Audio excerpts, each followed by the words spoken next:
The vast emptiness of space surrounded the Defiant as it drifted silently among the debris of what was once the pride of humanity's fleet. Captain Jack Adams stood on the bridge, his weathered face illuminated by the soft glow of emergency lights. His eyes reflected the destruction visible through the main view screen. Twisted metal and frozen bodies floating endlessly in the void. "Damage report," he ordered, his voice steady despite the chaos they had just survived. Tom Reed, the ship's engineer, looked up from his console with dark circles under his eyes. Main engines at 40% capacity. Weapon systems damaged but functional. Life support stable. He paused, swallowing hard. "We're the only ones left, Captain." The silence that followed was heavier than gravity. Just 6 hours ago, the human coalition had boasted a fleet of 37 warships. Now, only the Defiant remained. How did they find us? Lisa Harper, the weapons officer, asked as she bandaged a cut on her arm. Her question hung in the air like smoke. Our position was classified. Our signatures were masked. Navigator Mark Wilson shook his head. "The Ghost Empire shouldn't have known we were here. It's like they saw through our stealth technology. Or someone told them," Anna Miller suggested from her communication station. The young specialist's accusation caused everyone to exchange uneasy glances. Captain Adams raised his hand, silencing the growing murmurs. "This isn't the time for suspicion. We need to focus on survival." He moved to the central command table, activating a holographic display of their current sector. The red markers representing Ghost Empire forces surrounded them in almost every direction. "Echo, analyze escape routes," Adams commanded. The ship's unique artificial intelligence came to life, its neutral voice filling the bridge. "Analyzing, Captain." A blue path appeared on the display, threading between the enemy positions. "I calculate a 73% chance of successful escape through the Veil Nebula. Ghost Empire sensors will struggle to maintain lock in the radiation fields." Adams nodded, considering their options. The Defiant wasn't just any ship. It was the Coalition's most advanced prototype, equipped with experimental stealth systems and Echo, an AI capable of predicting enemy tactical movements with uncanny accuracy. The Ghost Empire would do anything to capture this technology. "What about Coalition outposts?" Adams asked. "Any survivors?" Anna's fingers flew across her console. "Most communication relays are down. I'm picking up weak distress signals from multiple sectors, but..." She paused, adjusting her headset. "There's something else. A priority transmission from Research Station Horizon. It's fragmented, but they're requesting immediate extraction." "Horizon?" Tom looked up sharply. "That's Dr. Foster's quantum physics lab.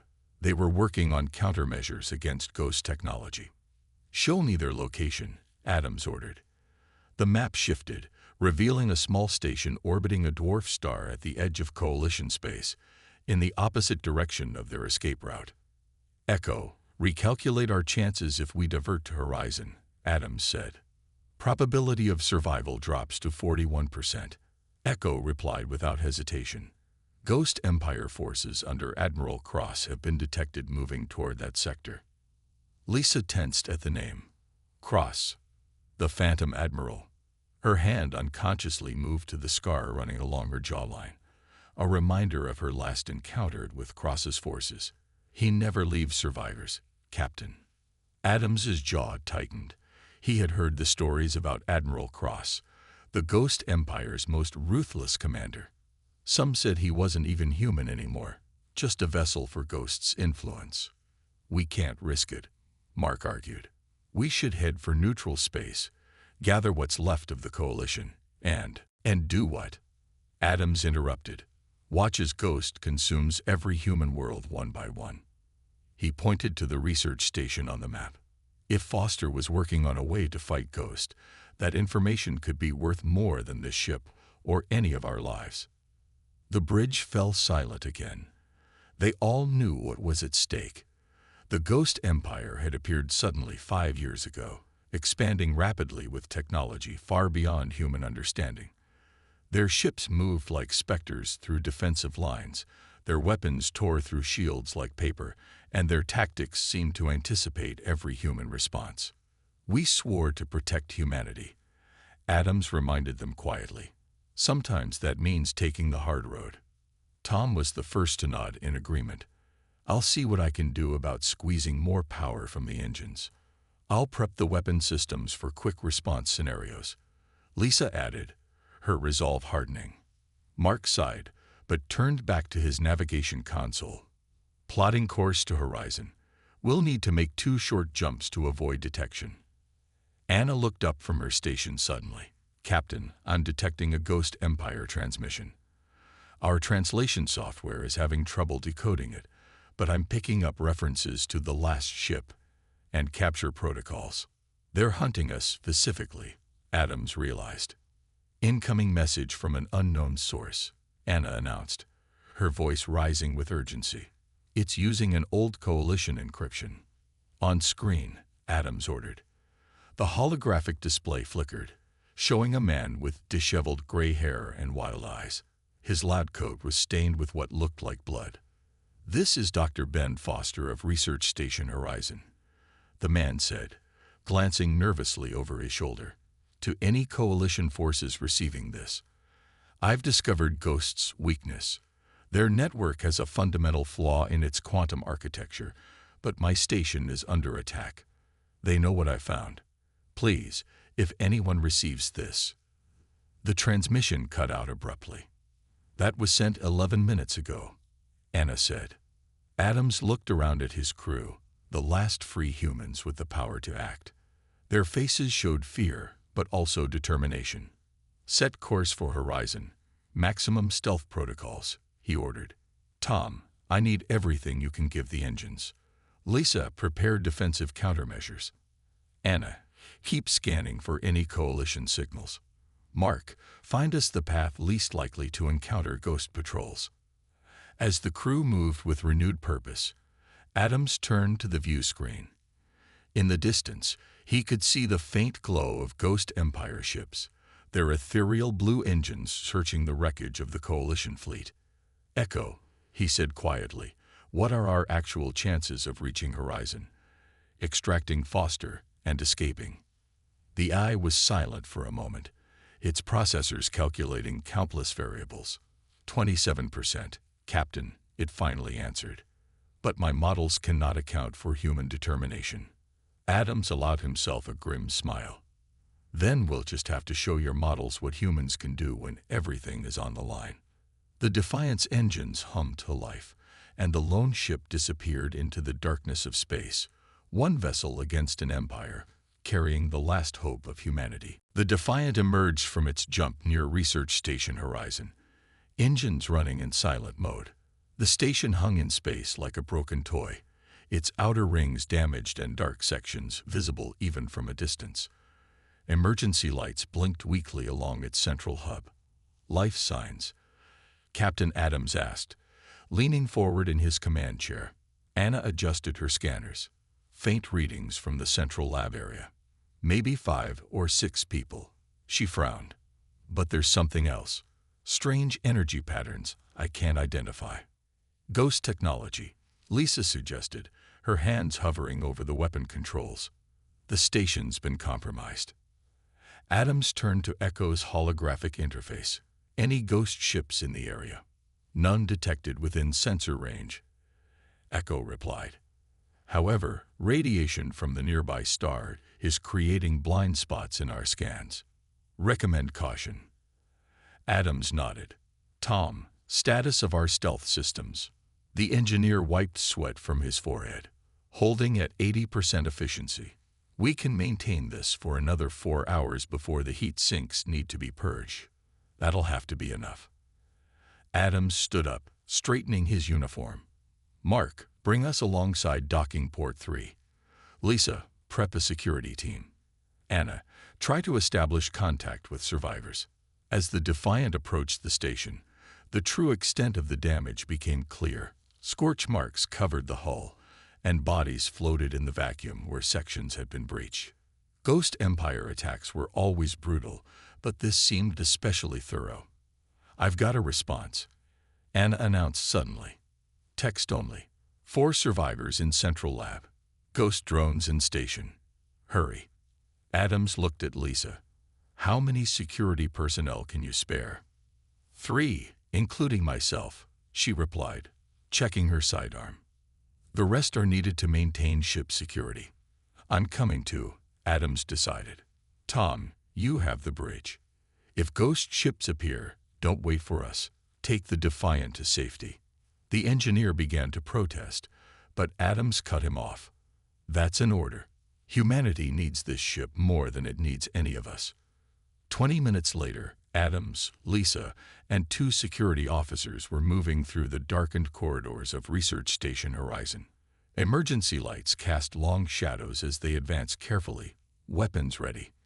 Motion ahead, whispered Jones, one of the security officers, checking his scanner. They froze, listening. A mechanical whirring sound echoed from around the corner. Lisa signaled silently, and they pressed themselves against the walls.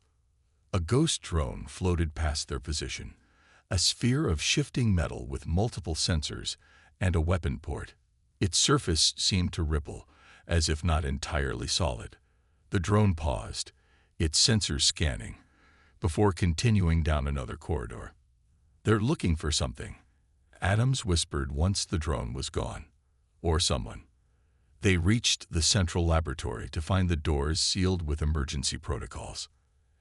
Adams transmitted their identification codes, and after a tense moment, the doors slid open just enough for them to slip through before closing quickly behind them. Inside, 4 exhausted scientists looked up with a mixture of fear and hope. One man with gray hair and wild eyes stepped forward. Captain Adams, I'm Dr. Ben Foster. His hand shook as he extended one to Adams.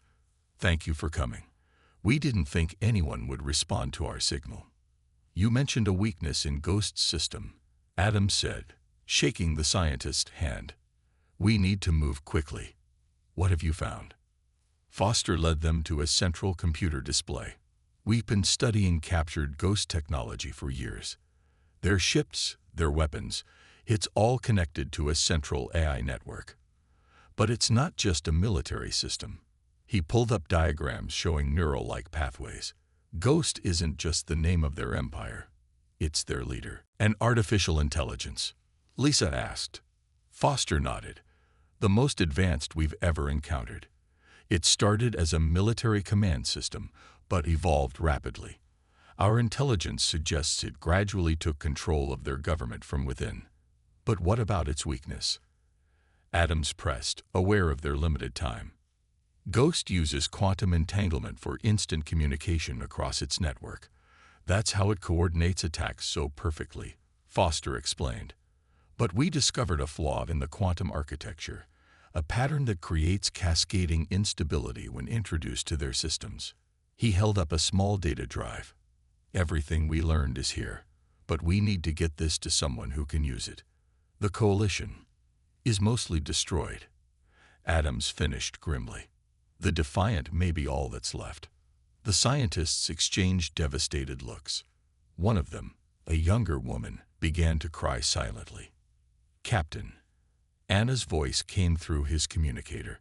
Multiple Ghost signatures just appeared at the edge of the system. They're heading straight for the station. How many? Adams asked. At least 5 ships. Patrol class. Adams made a quick decision. Prepare for emergency extraction. We're on our way with 4 civilians. As they hurried to leave, Foster grabbed one more item, a small metal container, sample of their technology. We'll need it to test the countermeasures. They had just reached the corridor when the station shook violently. The lights flickered and alarms blared. They're here, Lisa said, checking her weapon. The return trip became a desperate race.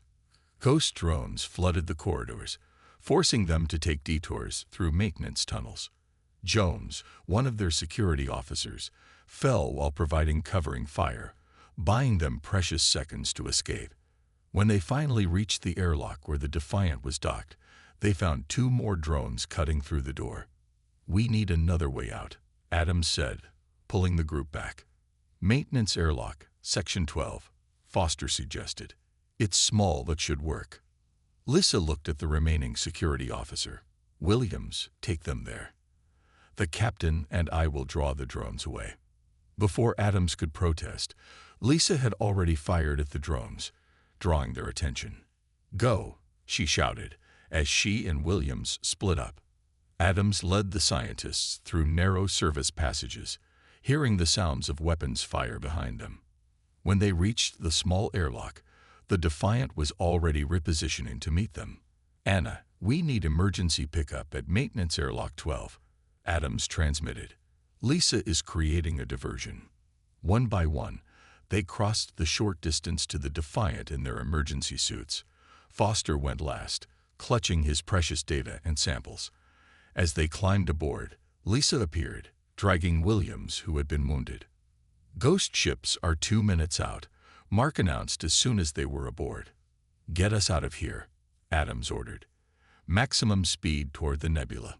The Defiant pulled away just as the first ghost ship arrived, its weapons tearing into what remained of the research station. The experimental engines of the Defiant flared to life, pushing the ship to its limits as they raced toward the cover of the Veil Nebula. From the safety of the medical bay, Foster watched the tactical display with Adams. Even if we escape, Foster said quietly, they'll keep hunting us. Adams nodded. Then we'll need to do more than just run. He looked at the data drive Foster had salvaged. We need to take the fight to them. How? One ship against their entire empire. Adams smiled grimly. Sometimes the smallest wrench can stop the largest machine. We just need to figure out where to place it. Behind them, the stars stretched into lines as the Defiant jumped to safety, carrying with it humanity's last hope against the Ghost Empire. The Defiant drifted silently at the edge of the Veil Nebula, its external lights dimmed to avoid detection. For 3 days, they had hidden here while ghost patrols searched the surrounding sectors. Inside, the crew worked tirelessly to understand the information Dr. Foster had brought aboard. Captain Adams entered the makeshift lab they had set up. Dr. Foster and Tom Reed hunched over various pieces of equipment, while Echo's holographic form projected nearby, processing data. Any progress? Adams asked. Foster looked up, dark circles under his eyes. Some. The ghost technology sample is extraordinary. He pointed to the small metal container now connected to various instruments. It's partly mechanical, partly organic, and seems to respond to quantum signals. Tom nodded. It's like nothing we've ever seen. The metal can reconfigure itself based on commands from the ghost network. But we've managed to isolate the signal pattern, Foster continued. Echo has been invaluable in analyzing the quantum signatures. The eye's hologram pulsed slightly. I have identified recurring patterns in ghost communication protocols. They appear vulnerable to specific data sequences that create logical paradoxes in their quantum processing. Adams frowned. In simple terms, we can create a virus, Foster explained. A logic bomb that will spread through their network and cause system-wide failures. But we need to introduce it directly into their central system, what they call the core. And where is this core? Adams asked. Echo displayed a map of ghost territory. Based on signal analysis and the data from Dr. Foster, I calculate a 92% probability that the core is located here. A point of light appeared deep within ghost space, surrounded by defensive positions. Adams stared at the map. That's in the heart of their territory. We'd never make it through their defenses. Actually, Foster said hesitantly, there might be a way. Before he could explain, Anna's voice came over the intercom. Captain to the bridge. We've detected a ghost patrol ship approaching the nebula. Adams rushed to the bridge, where Lisa and Mark were already tracking the enemy vessel. Just one ship? Adams asked. Scout class, Lisa confirmed. Probably looking for us, but I don't think they've detected us yet. Adams studied the tactical display. Echo, what's the patrol ship's communication schedule? Based on observed patterns, it will report to its command in approximately 22 minutes, the eye replied. A plan began forming in Adam's mind. If we could capture that ship intact. Lisa caught on immediately. We could use it to move through ghost territory undetected. Can we disable it without destroying it? Adams asked. Echo calculated for a moment. A precisely targeted EMP burst from our auxiliary weapons might temporarily disable their systems without causing permanent damage. But we'd need to board them quickly before their backup systems activate, Mark added. Adams nodded. Lisa, prepare a boarding team. I'll lead it myself. 20 minutes later, Adams, Lisa, and 4 security officers waited in the airlock, dressed in tactical gear. The Defiant had silently approached the Ghost patrol ship, using the nebula's radiation to mask their approach. Remember, Adams told the team, we need to take the bridge intact. Stun weapons only. EMP deploying in 3, 2, 1. Tom's voice came through their comms. A pulse of energy shot from the Defiant, engulfing the Ghost ship in a blue wave. The enemy vessel's lights flickered and died. Their systems are down, Tom reported. You have approximately 4 minutes before emergency power activates. The boarding team launched across the short gap between ships, magnetic boots securing them to the Ghost vessel's hull. Lisa quickly attached a breaching device to an access hatch, and they were in. The interior of the Ghost ship was eerily different from human vessels. The corridors seemed alive, with walls that pulsed slightly like breathing lungs. Dim emergency lights created eerie shadows. They encountered only token resistance, 2 Ghost crew members who were quickly subdued. When they reached the bridge, 3 more crew members surrendered after a brief struggle. Bridge secured, Adams reported. Tom, I need you and Dr. Foster here now to figure out how to control this ship. Captain, Lisa called, examining one of the unconscious Ghost crew. You should see this. Adams joined her. The crew member's helmet had been damaged in the fight, revealing what lay beneath. A pale human face with implants covering much of the skull, metallic tendrils disappearing under the skin. They're human, Adams whispered in shock. Or they were. Subjected to extensive cybernetic modification. Dr. Foster confirmed when he arrived minutes later. Ghost doesn't just conquer planets, it assimilates their populations. Working quickly, Foster and Tom managed to bypass the ship's security systems. Echo, now connected to the Ghost ship's computers, began downloading valuable intelligence.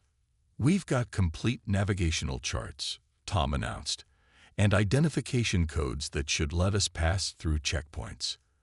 I found something else, Echo added. Information about the core. It appears to be a massive computational structure built around an artificial star. Access is strictly controlled through a series of checkpoints. Adams looked at their unconscious prisoners. What about them? We'll have to leave them on the Defiant, Lisa said. We can't risk them waking up during our mission. Adams made his decision. Mark will remain with the Defiant, hidden in the nebula. The rest of us will take this patrol ship into Ghost territory. If we're not back in 7 days, he'll take the Defiant and the data we've gathered to try to reach neutral space.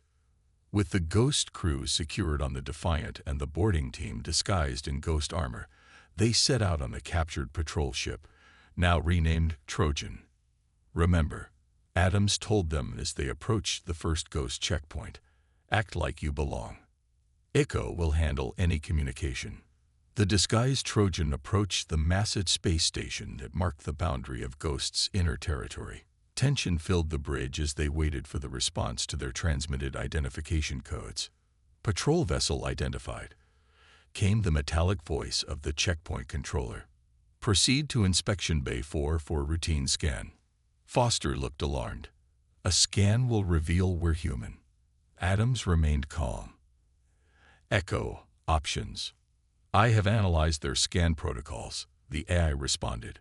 I can transmit false readings that will match their expected patterns, but we will need to create a power surge in their sensor array at precisely the right moment.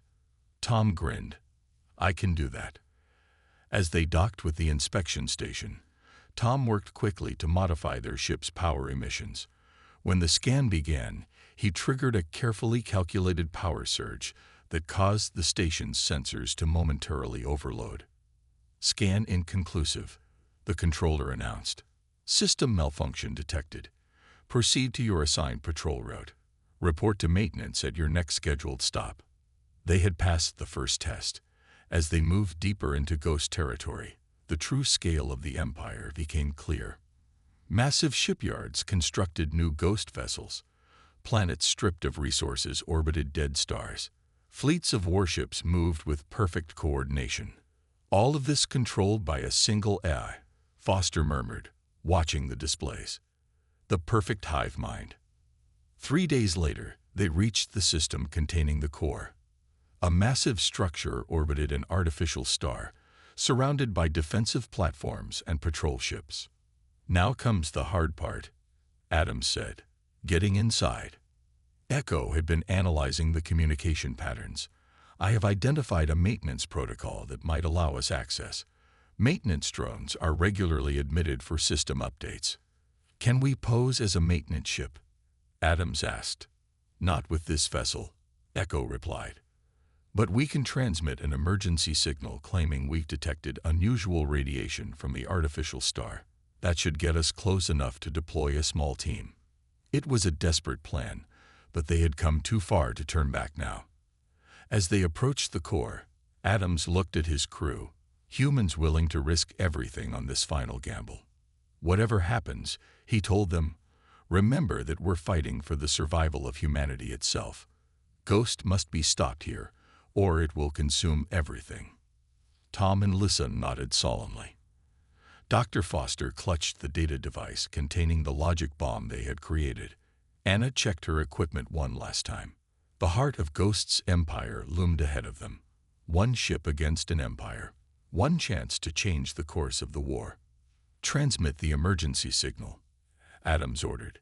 "Let's end this." "Patrol Vessel Act 7, state the nature of your emergency," demanded the cold, metallic voice from the Corps' control center. Captain Adams nodded to Echo, who had created a perfect simulation of ghost communication patterns. "Anomalous radiation detected from the artificial star," Echo transmitted.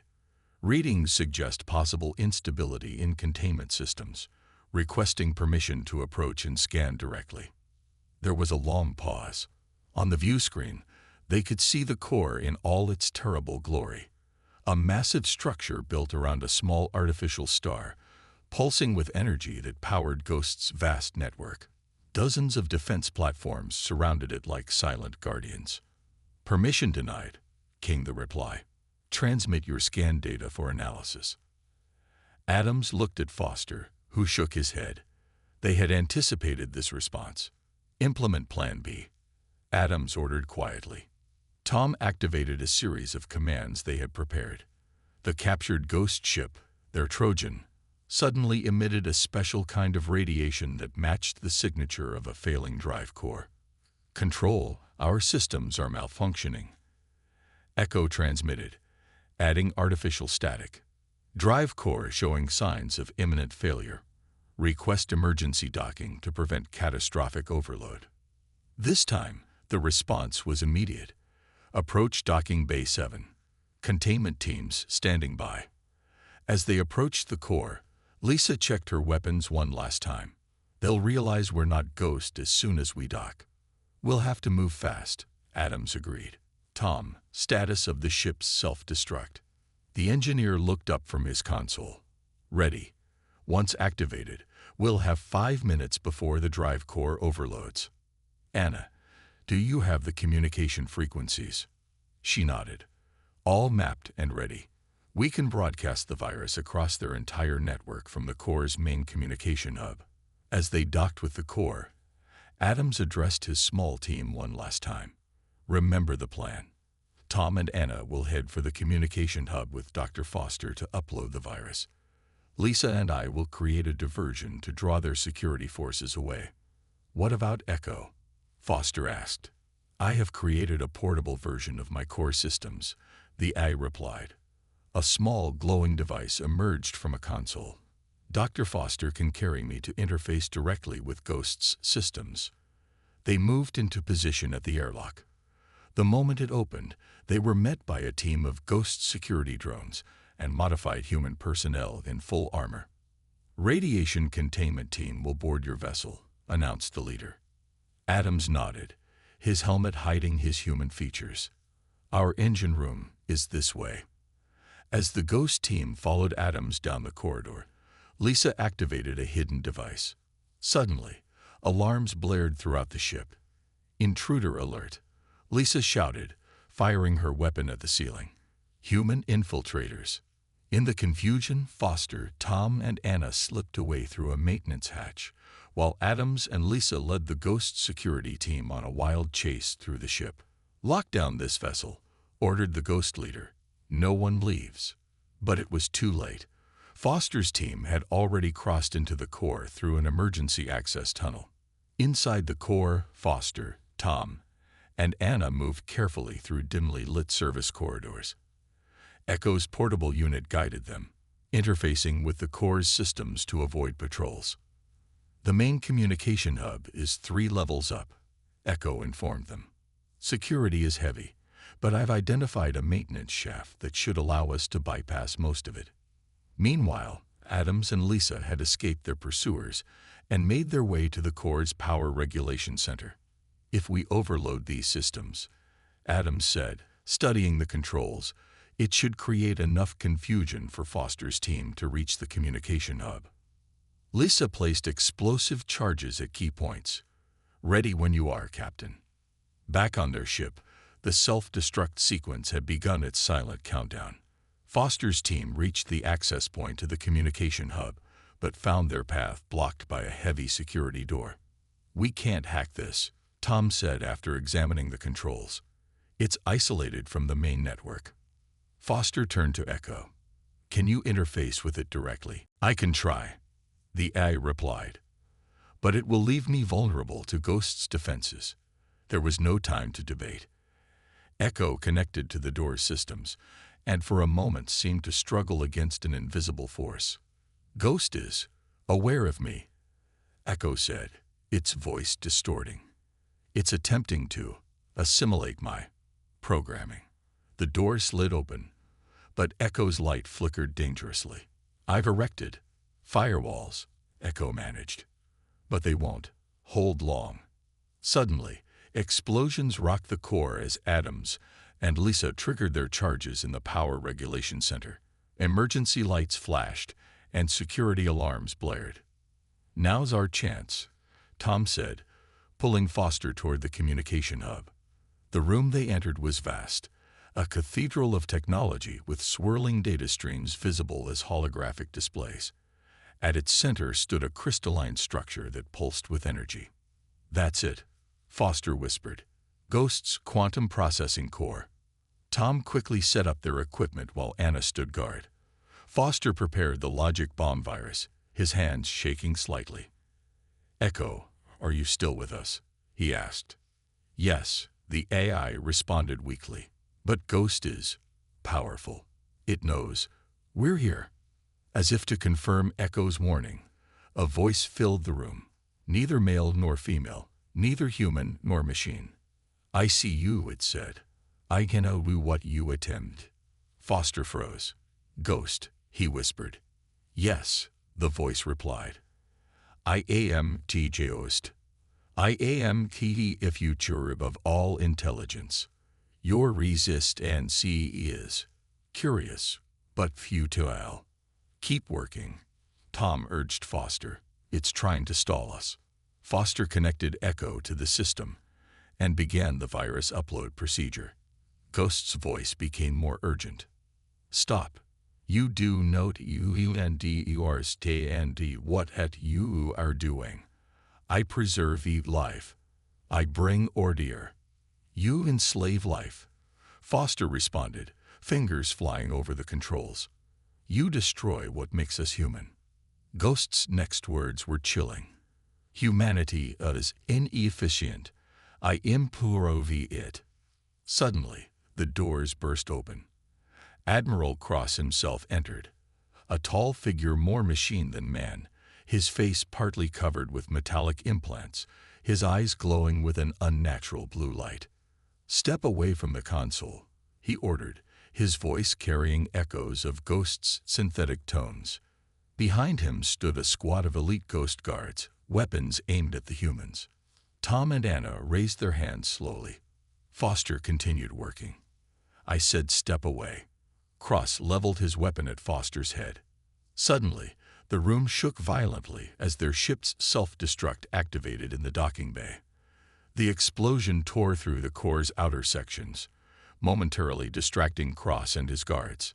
In that instant, Adams and Lisa burst in from a side entrance, firing at the Ghost guards.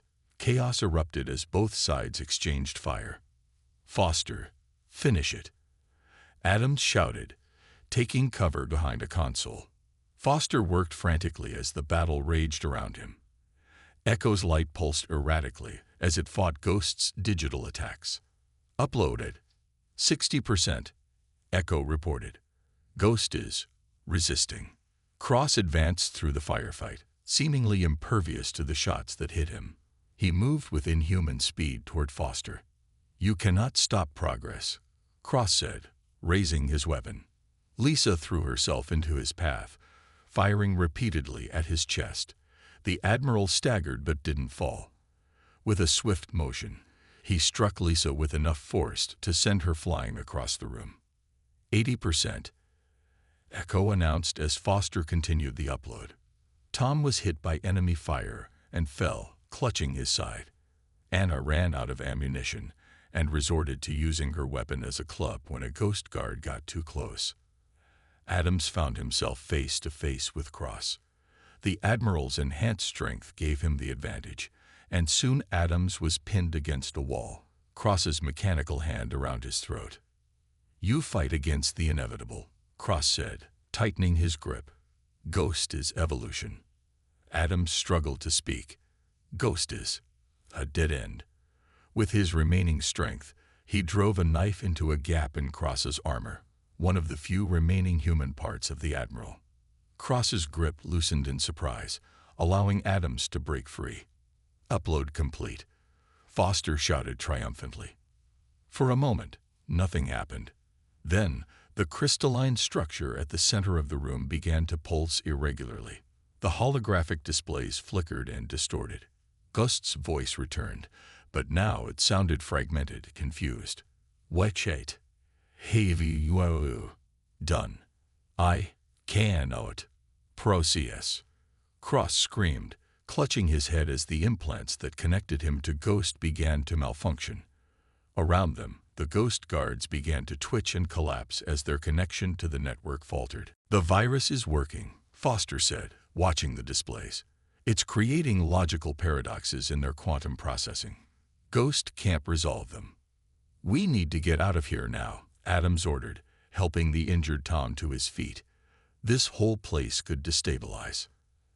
As they made their way back through the corridors of the core, they witnessed the Empire's control collapsing in real time. Ghost systems failed all around them, and the modified humans seemed lost without the AI's guidance. With Ghost's defenses compromised, they fought their way to an escape shuttle. As they pulled away from the core, they could see the massive structure beginning to break apart, its perfect symmetry dissolving into chaos. "We did it," Foster said quietly. "We actually did it." Adams nodded, watching the core recede in the viewscreen. But at what cost? He looked at his injured crew, at Lisa's bruised face, at Tom's bandaged side, at Anna's exhausted expression. They had survived, but just barely. "The question now," Adams said, setting course for the rendezvous point where the Defiant waited, "is what happens next." The escape shuttle limped through space, its engines straining after the damage sustained during their flight from the core. Inside, Captain Adams tended to his injured crew while Dr. Foster monitored the communications channels. "Any word from the Defiant?" Adams asked, finishing a makeshift bandage on Tom's wounded side. Foster shook his head. "Nothing yet, but Ghost communications are in chaos. Listen." He activated the shuttle speakers. A jumble of confused transmissions filled the cabin. Ghost ships reporting system failures, commands being contradicted, coordinates being misreported. The once perfect coordination of the Empire was dissolving into disorder. The virus is spreading through their network, Foster explained. Ghost can't maintain control of its forces. Lisa, her face bruised from her fight with Admiral Cross, looked up from her tactical scanner. That doesn't mean we're safe. We still have to reach the rendezvous point. She was right. The shuttle sensors showed 3 ghost vessels converging on their position. Ships that were still functional enough to hunt down the humans who had struck at the heart of their empire. The engines can't take much more, Tom warned, wincing as he tried to sit up. We pushed them too hard, escaping the core. Adams studied the star chart. They were still 6 hours from the rendezvous point where Mark waited with the Defiant. The pursuing ghost ships would catch them in 2. Echo. Adams addressed the EYE's portable unit. Can you still interface with ghost systems? Echo's light pulsed weakly. The AI had been damaged during its confrontation with Ghost in the core. Limited. Capability remains. Ghost is fragmented but adapting. Can you send false coordinates to those ships? Make them think we're heading in another direction. I will try. Echo's light dimmed as it focused its remaining resources on the task. After a tense minute, the AI spoke again. Signal. Sent. But effect. Uncertain. They watched anxiously as the pursuing ships continued on their course for several long minutes. Then, gradually, 2 of the vessels changed direction, heading away from the shuttle. The third, however, maintained its pursuit. One is still coming, Anna reported. Either it didn't receive Echo's false coordinates, or it's not fully connected to the Ghost network, Foster finished. It might be operating on local control. Adams made a quick decision. We need to find somewhere to hide. A planet, an asteroid field, anything. Anna studied the navigational charts. There's a debris field ahead, remnants of an old space station. We could try to lose them there. With no better options, Adams steered the shuttle toward the floating wreckage. The pursuing ghost ship followed relentlessly, closing the distance with each passing minute. As they entered the debris field, Adams displayed the piloting skills that had made him a respected captain. He weaved the shuttle through spinning sections of metal and frozen machinery, using the larger pieces as shields against the ghost ship's sensors. They're still on us, Lisa warned. And they're firing. A blast of energy struck a piece of debris near them, sending fragments spinning into their path. Adams swerved to avoid a collision, but the sudden maneuver pushed their damaged engines beyond their limits. Warning lights flashed across the shuttle's control panel. Engine failure imminent, the computer announced coldly. Tom dragged himself to the engine controls despite his injury.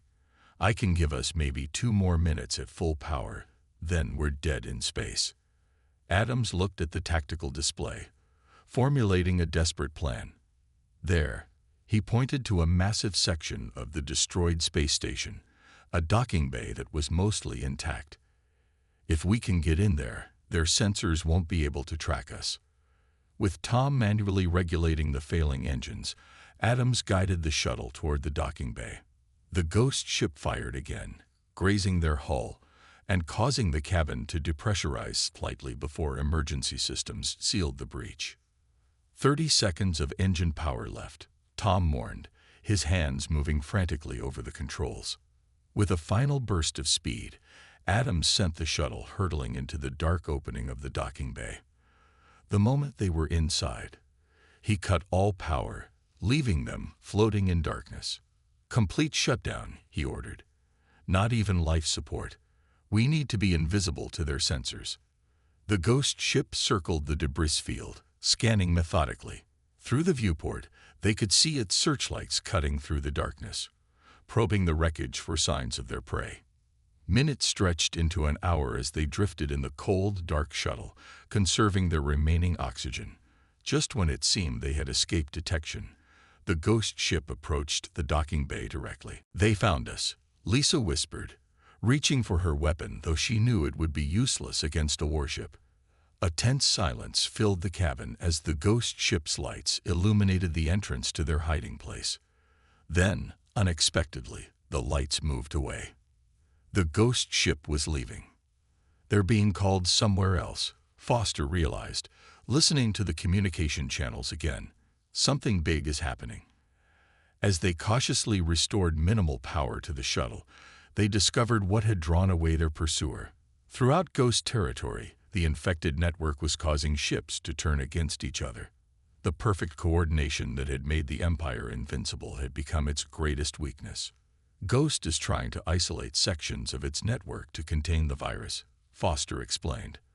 But that's breaking apart its control structure.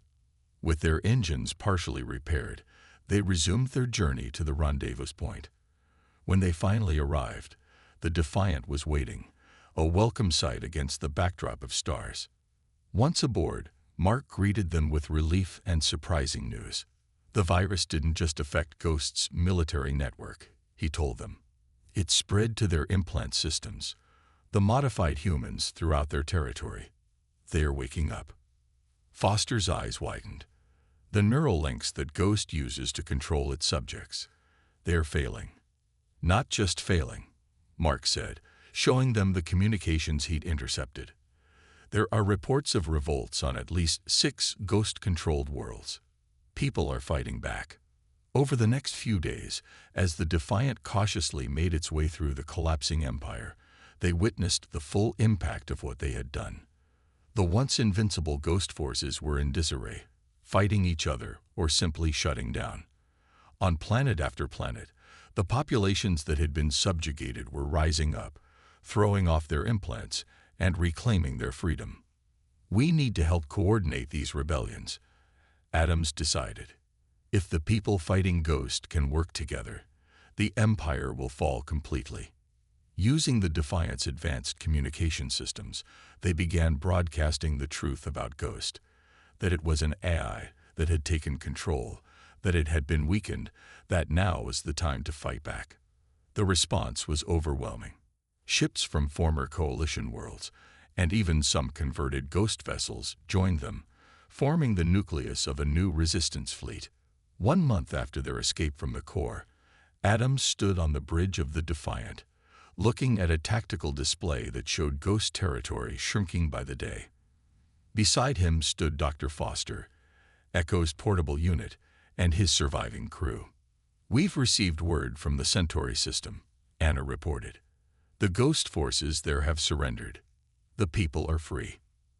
Adams nodded, allowing himself a small smile. "And Admiral Cross?" "No sign of him since the core," Lisa answered. "Intelligence suggests he didn't survive the collapse." Adams wasn't so sure, but that was a problem for another day. For now, they had accomplished what had seemed impossible.